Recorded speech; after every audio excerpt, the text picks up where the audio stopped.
we're up to. Okay. Recording in progress. Recording is progress. So, Rabbi Berry, welcome back. We're learning Chovos HaLevavos, Shar Yichud HaMaisa, the fifth gate, Perek Chavuti. We're almost finished. I need Simcha for the next one. Okay. So we're up to we're going through different tricks of the Yetzer Hara, enticement. We're up to number 14. The last one was jealousy. That's what you met last time. If you want, Brian, because in the meantime, I don't see anybody who was here yesterday. So we could really go back and do, I don't mind doing it again. Oh, here's Rabbi Ganowski. So much for that. In any case, it was interesting that yesterday he talked about jealousy. And he quoted the Gemara that says that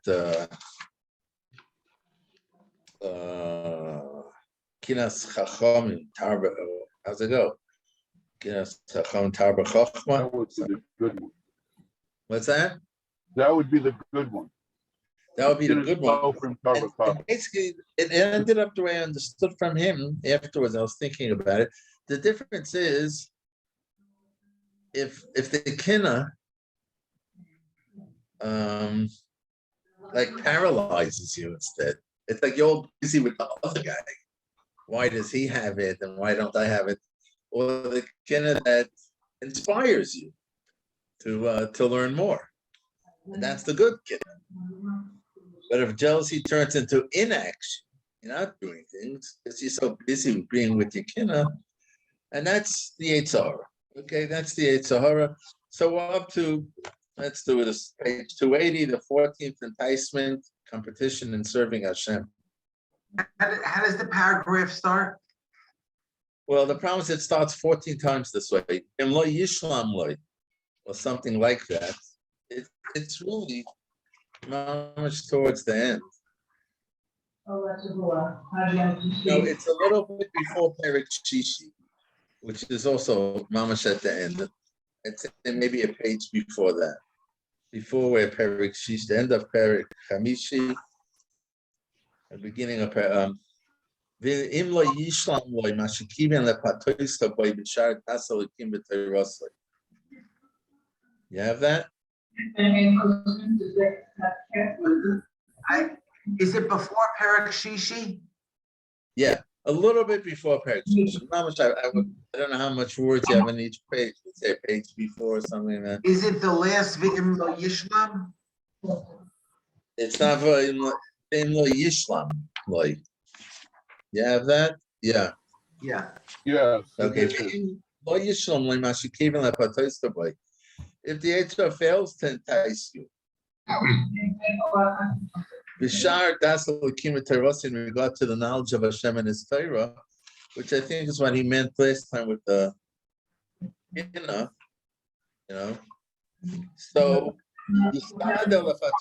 Bishar Masei Avodah, who try to do so in regard to the practices of Avodas Hashem. So it really is. Yeah, of course, there's no end. Someone has to mute themselves. Somebody got to mute.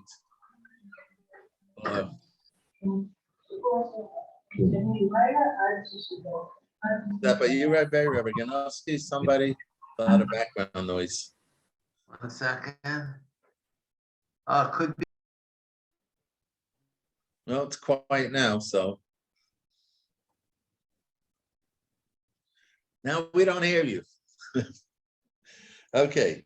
He says, of course, there's no end to the possibilities that the Yetzer Hara has to persuade people. This is one of the most frequent things, that's all. So, when you perform a mitzvah, the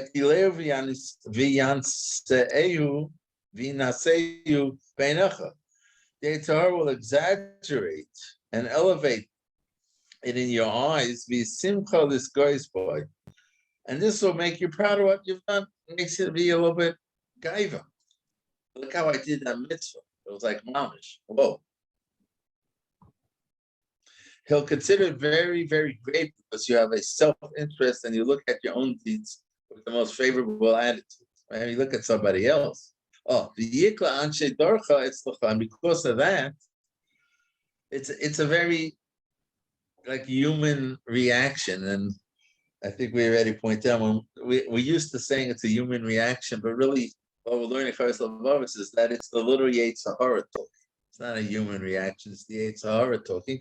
That when you are successful in Avodas Hashem, many times you start looking down at others. Why aren't they doing these things? Right? And you become less understanding because look, I'm doing it. So he says, "Vayakla anshe dorcha etzlecha." This will induce you to think less of the people of the generation. V'yekal alecha lemasa, will make it easy for you to despise them. V'lachlimam levaisham, to humiliate them, put them to shame. V'evshe shem tovim chol pnei Elokim, even though they may be better than you in the eyes of Hashem. But it's a very common thing.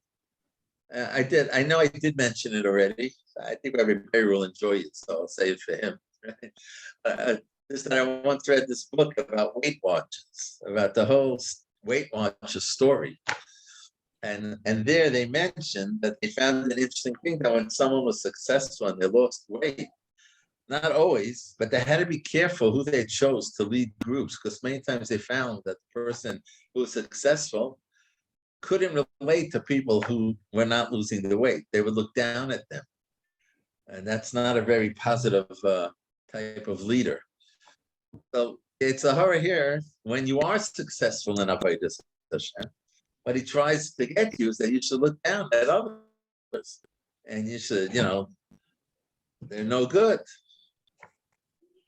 You will say to yourself, and again, we're used to saying that this is a human thing, but we have to know it's the Yetzer Hara. It makes it easier than to fight it. I'm much more of a servant of Hashem than they are. Why do these people think they are? I'm an example of a real servant of Hashem, whereas they don't understand what it means to be a servant of Hashem. And if one of your friends is the opposite, he's serving Hashem better than you, and his actions, if he performs mitzvahs better than you do,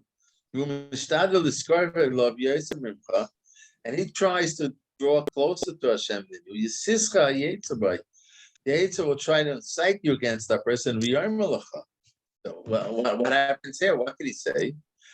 Say, any visible indication of someone else making an effort to serve Hashem, makes you look bad. If not for him, you would be recognized as the greatest tzaddik. So you can't handle that. You can't tolerate it. His dedication is a demonstration of your failings. He's taking away the crown that should be yours. Clearly, your tactic is now to become hostile to him. That's Rav Miller's little addition here. Hashem, Haseyolov, Vikane Bayu, stir people up against him. Haseyolov, that's interesting. Be envious of him and bear a grudge against him. B'chakar al-mumov, find his defects, find his hole, his weaknesses, and his shortcomings. The error of the Mecholim, be ready to pounce on these weaknesses. You start, in other words, sometimes there are people being more successful. The first was where you're being more successful, and therefore you start looking down at people. And sometimes it works the other way. They're more successful. So in order to be able to handle that, because it's like, it's an attack against you, an unspoken attack. Why aren't I that good? So you find where they're not up to par. And then you can knock them and say, oh, so they're not so great. Keep track of his mistakes. Publicize them as best as you can. You don't have to do it like, an obvious way, but you could knock the guy and discredit him for them. And you can spread slander against them. so as to diminish his name, do so. That's the way a person many times handles when someone is most successful. If you study, you see that you do it sometimes. That for some reason to get successful, you should be clapping for him. Instead, you find where he's not so perfect. You might think this is exaggerated, says Armilla, but actually it's going on all the time.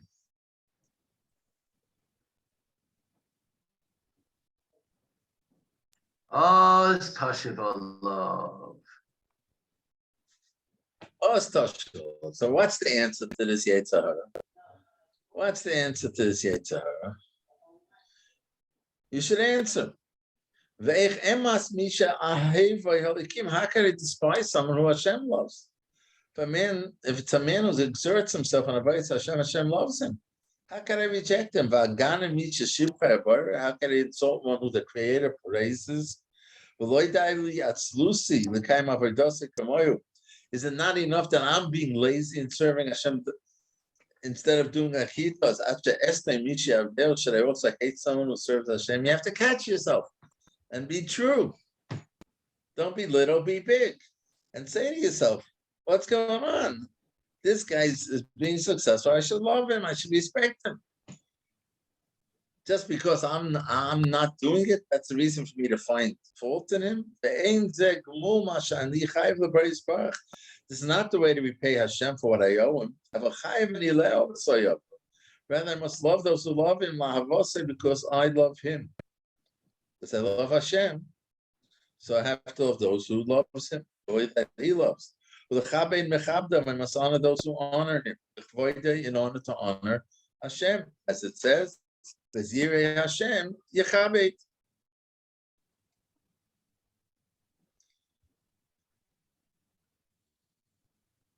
If you see someone who seems to be superior to you in serving Hashem and learning Torah and in Midas Torah, you should feel an obligation to have a special respect for him, to honor him because Hashem honors him. You know what happened to Miriam. But the Daber Miriam Miriam and Aaron spoke against Moshe. Aren't you afraid to speak against my servant Moshe? My Evan. You're speaking, it's not about Moshe, it's about HaKadosh Baruch Hu. And that's the same thing here. I have to realize it's not about that guy, it's about HaKadosh Baruch Hu. And this is a person who's a true servant of Hashem. And Hashem loves us for that. So then I have to love that person also as an expression of my avodas Hashem to Hashem. And what I can learn from Korach, that he was jealous of Moshe and Aaron because they came closer to Hashem than he did. Later he says Rav Miller, do not be bored, don't be disgusted with the fact that I gave you so many examples, because they're only a small indication of the many wiles of the Yetzer Hara. We have to hear more and more examples in order to be prepared for them. The following one is one of the most important ones, and that is Perek Shishi, vigilance in thought. In this last thing, once you're gonna move into answering yourself, like you have these feelings, and the feelings are natural.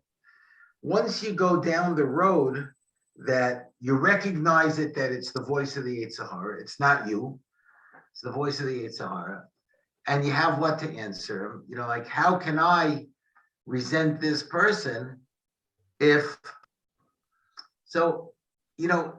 Chovos HaLevavos said one specific thing: how can I hate him if Hashem loves him? Right. But really, that's just the tip of the iceberg of the things of how you could finish that sentence. Once you're willing to recognize that as Yetzer Hara, and we're willing to fight it and have what to answer. So one thing is, how can I resent him if Hashem loves him? How can I resent him if whatever is happening is really from the Rebbeinu Shalom, out of the Rebbeinu Shalom's love for me, and this is really better for me. How can I, all the being sameach b'chelka. I have my package. I have my Yetzaharas. I have my mission in life. It has nothing to do with him. Why am I b'chlal judging? Why am I comparing? Why am I, like Right. once we're willing, there's no end to I think that the hard part is recognizing that that voice that I'm hearing and feeling is not me. It's the Yetzer Right, See, right. I have what to answer. It's an outer being. It's an outer being that was allowed to go inside, but it's not Nachon. it's not my essence. It's not my essence. Right. Uh, Yeah, and this is what he's been doing in this really Perek Chamishi, going through all these arguments. It's the Perek Chamishi has been like a classic Musa Sefer, like that we're used to, like Sharbachina was Chovos HaLevavos, but this was like the classic Musa Sefer. This is what the Eitzah tries to do, and this is how you respond to the Eitzah. And recognize the Eitzah, recognize these arguments. why is this just because I just hopped in for the last paragraph? Yeah. Why is this under the title Yichud HaMaisa? Because these things share you. Yichud HaMaisa. You're serving Hashem. Like in this case, you're even being successful, right? So the Eitzah wants that it shouldn't be like Lishma. He injects things that are gonna ruin your avodas Hashem. He's gonna take it. He's gonna divert it. He's gonna distort it. He's gonna parcel it.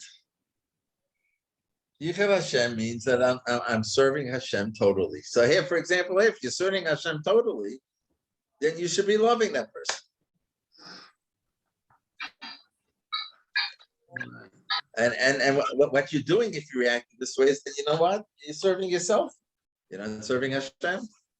Certain level, you're serving yourself. Yeah. Tell me, is it accurate to say that if we were really holding where we want to be holding, we wouldn't see it as competition, something like we're happy that more people are serving Hashem. More people serving Hashem.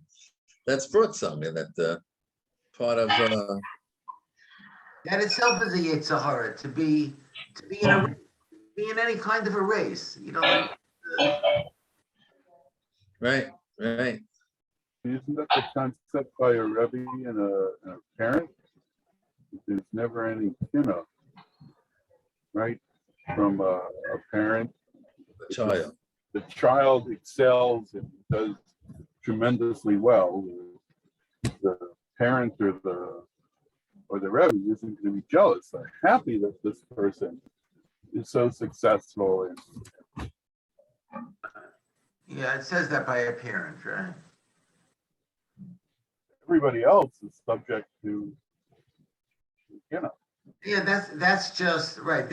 That's the natural state of events. That's the natural human nature. It doesn't make it the ideal. It doesn't make it right. There's things that we're naturally pulled to.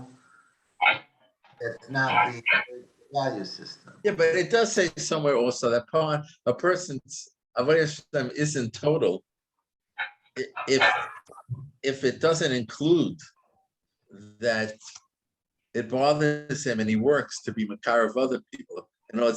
If you're an Eved Hashem and there are other people rebelling, and it doesn't bother you that other people are rebelling, so it's a chisaron in your Eved Hashem also.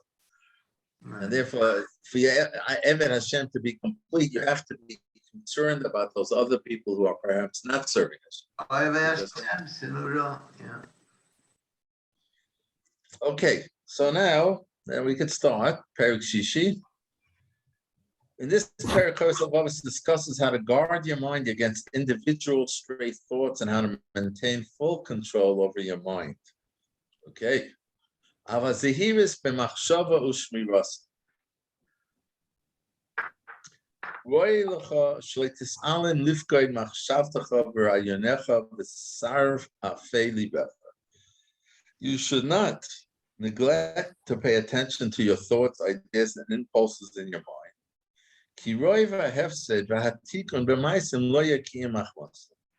For most of the ruin or achievement in our deeds is only because of them, in proportion to the excellence or ruin in our thoughts.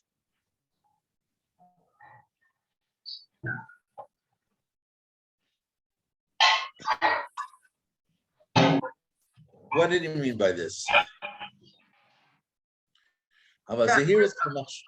Yeah. A person could say, the main thing is to do the right thing. Okay, my thoughts going here, my thoughts going to the right, my thoughts going to the left. Never mind my thoughts. I'll find that I'll do the right thing. I'm thinking this, I'm thinking that, but do the right thing and not take our thoughts so seriously. So on that, he's coming and saying, no, you have to take your thoughts very seriously because they schlep us. Right. In other words, my meisim are really based on my thoughts. Right. We can't ignore that. We can't make believe we're a gibar and say, think like this, think like that. I'm gonna, he'll probably get into that. Besides for the fact that the thoughts schlep us, they count also. The Eibishter knows machshavos libay, right? Yeah. All right, Chovos HaLevavos. Chovos HaLevavos, right? It's not just because they're going to schlep our maisa. Even if they wouldn't schlep our maisa. So let's see over here just a little bit from Miller, and I think we'll end then. The more excellent our ideas are, the more excellent our meisim tovim are, that are fulfilled under control of these ideas. If you don't think excellent ideas or ruined ideas, in that proportion, your meisim tovim are depreciated. They lose their power. What you have in your mind determines how you conduct yourself. So you need to pay special attention to which ideas get into your mind and how they get. Many ideas are contrary to the Torah entirely. The world is a world of atheists. So what comes out from the outside world is certainly going to be opposite of what Hashem wants you to have in your mind. You need to be constantly making an effort to find Torah ideas and bring them into your mind.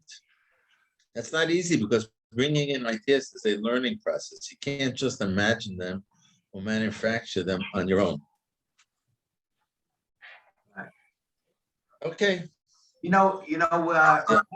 Moshe taught us to v'ivdilonu min ha'amim that we should always be suspicious of the goyish saying, right? A saying that didn't come, even though chachma b'goyim tamin, but just on this thought of that we should fight the thoughts and try to have a good thought.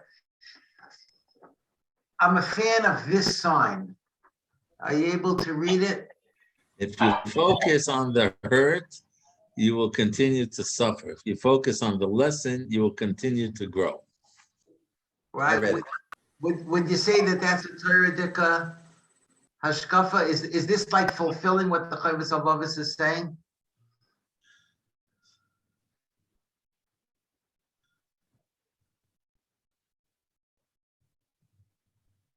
Right, you're having thoughts. Person is having thoughts of hurt, and because of that, all kinds of negativity and all kinds of things. So he's giving you direction. Don't focus. You're able to focus. That's a big thing in psychology today. That you don't get affected by the event. You get affected by how you took the event. Right. Right. So that's. Would you say that's Rosh Hashiva? Is that a Torah? Yeah, it sounds right. Sounds right. Yeah. Okay. Good. Now we just got to do it. Well, okay, Okay, Yeskaya, all right. Okay, What's good that? Shabbos, So, Mitzvah everybody. Shana, Agum Chodesh.